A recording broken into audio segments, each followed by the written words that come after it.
Okay, so I'm quoting from Tertullian, who's a good guy. He's speaking against Marcion, the heretic.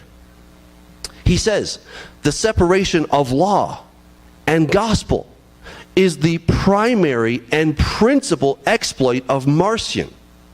For such are Marcion's antitheses, or contrary oppositions, which are designed to show the conflict and disagreement of the gospel and the law, so that from the diversity of principles between those two documents, they may argue further for a diversity of gods.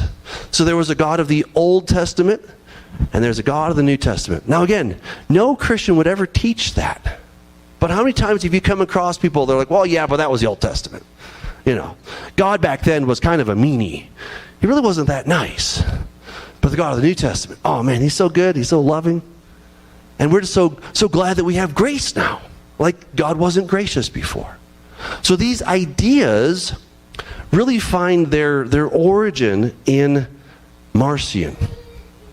Therefore, as it is precisely this separation of law and gospel which has suggested a God of the gospel other than and in opposition to the God of the law. I don't know about you, but I heard this sermon many times at many churches. All good people, godly people, they're in love with Jesus, and yet this is the kind of mentality that happened all the time. He goes on to say that Marcion was only professedly following the Creator as being his Christ in this very hatred of the Sabbath. Why do most Christians hate the Sabbath? You can thank Marcion for that. Thanks, Marcion. He was radically and rabidly anti-Jewish.